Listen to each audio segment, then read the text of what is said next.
The Albanese government, meanwhile, is choking under the pressure of Pauline Hanson. And today, what an embarrassment. Home Affairs Minister Tony Burke. He's the man now most likely to replace Anthony Albanese as Prime Minister one day. I think, anyway. And he was going to make a big speech at the National Press Club tomorrow to show he's really going to slash immigration. I mean, look what the polls are saying. People want it. And already I'm thinking, hey, what's taking you? Because the immigration intake is still way too high. The promised cuts you keep making turn out less every year than the government, was planning.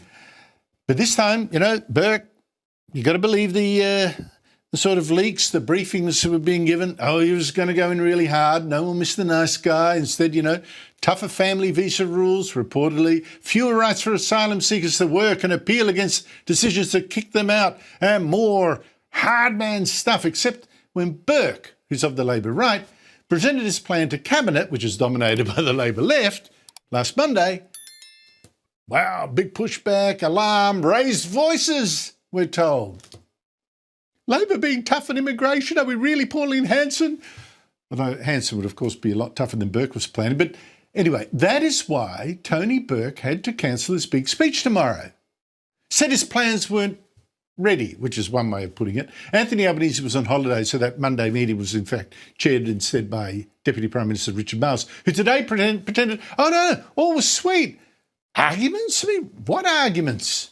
Has there been disagreements about the policy? No, we've been working through the policy. There's been a whole lot of iterations of what we've done in the space of immigration. The leaks say different. And peace and harmony was not quite what Chris Bowen was hinting at either.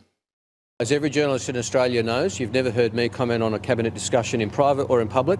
Many of you have tried, none of you have succeeded, and you're not succeeding today. So how far should migration norms extend?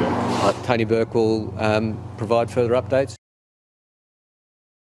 Joining me is the panel, former Liberal Senator Holly Hughes, now with One Nation, and Michael Costa, former New South Wales Labor Treasurer. Michael, what does all that tell you?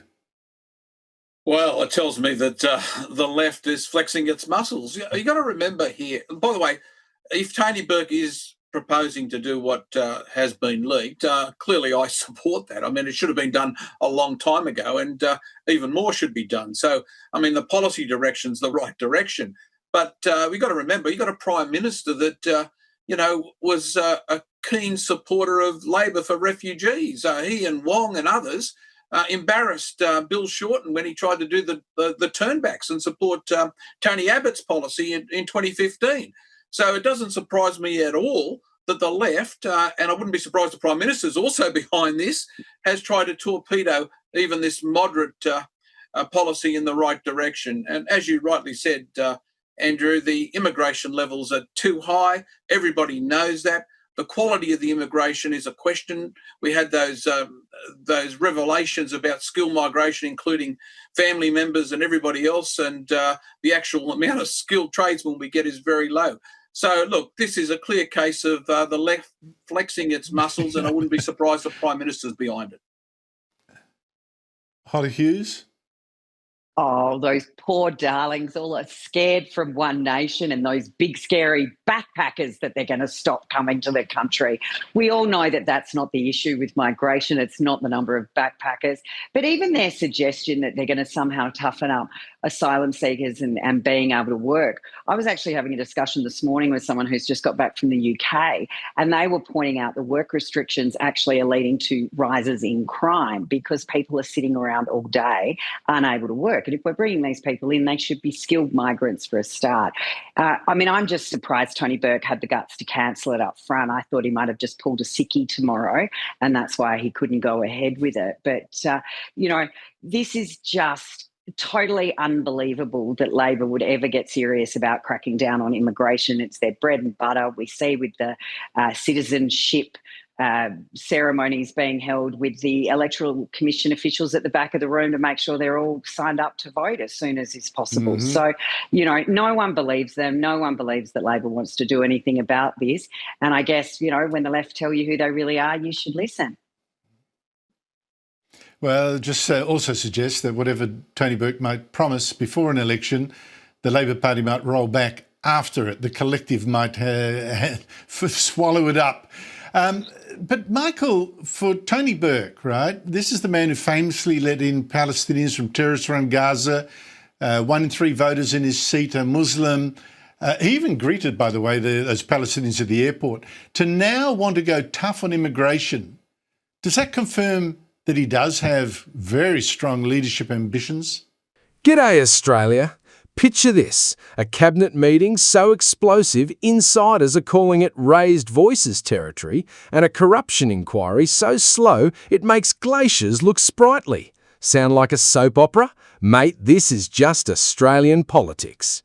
Quick favour, if you are loving this breakdown, let me see you hit that subscribe button right now. Over 90% of viewers have not yet. It is free, takes a second and means the world to us. Thanks if you did. Now, let us continue.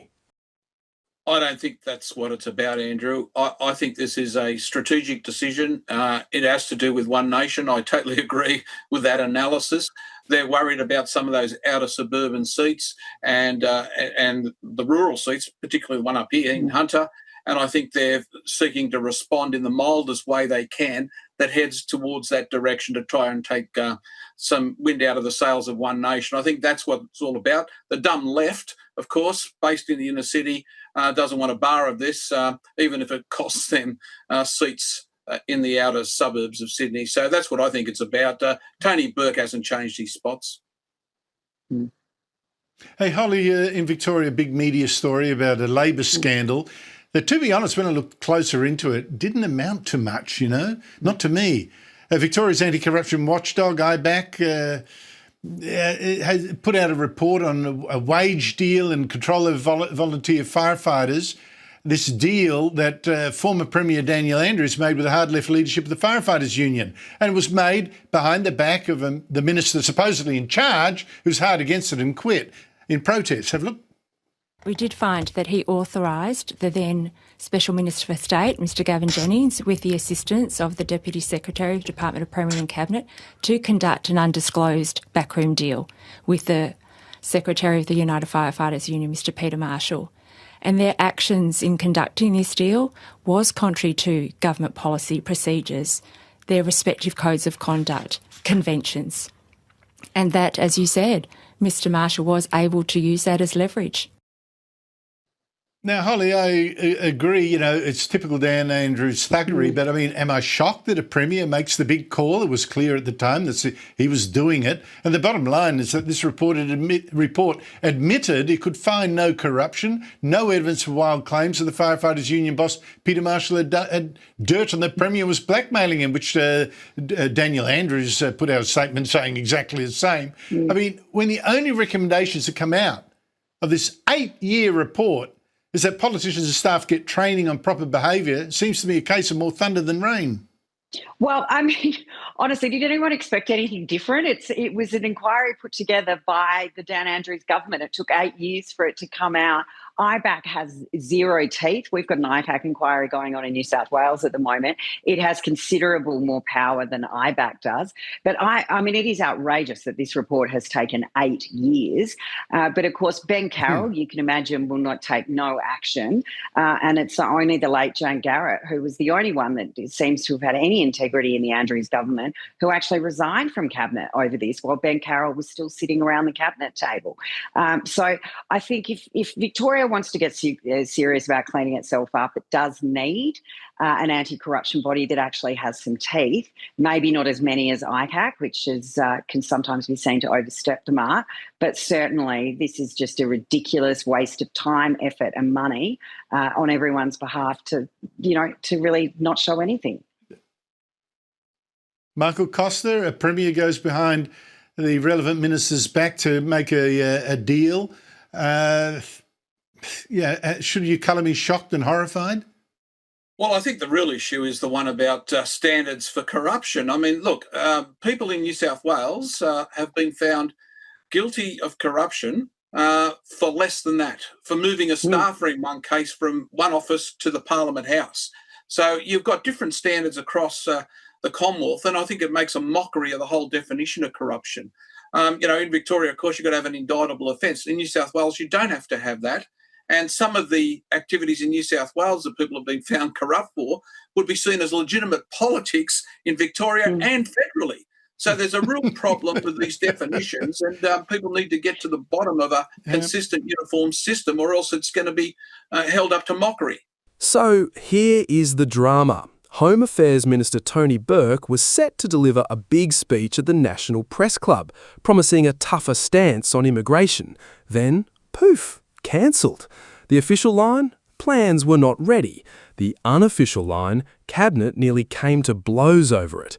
Think of the Labor Party right now like a share house where one flatmate wants to change the locks and the other three are still arguing about whose turn it is to do the dishes. The Labor right wanted tighter family visa rules and fewer appeal rights for asylum seekers. The Labor left said absolutely not and pushed back hard. Deputy Prime Minister Richard Marles, chairing the meeting while the Prime Minister was away, insists it was all just healthy debate. Healthy debate, sure, and I am just a mild-mannered scriptwriter with zero opinions. Now, why the sudden urgency on immigration? 2 words, Pauline Hanson. One Nation is eating into outer suburban and regional seats, and Labor knows it. But here's the catch. Critics reckon this is less about policy conviction and more about political survival, a classic case of talking tough before an election, then quietly walking it back afterward.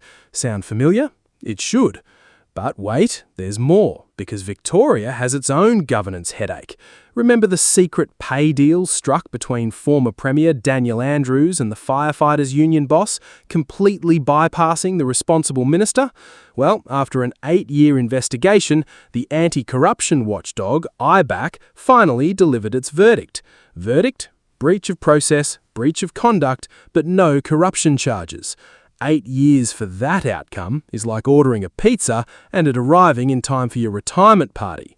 Critics say IBAC simply doesn't have the teeth other states have, and honestly, when a minister resigns in protest and the next premier does nothing, you start to wonder who's actually accountable to whom. Here's the pattern worth watching. Immigration policy shaped more by polling than principle, and oversight bodies that investigate for years but rarely bite. 2 very different stories, same underlying question. Who's really running the show? The public interest or the political calculation?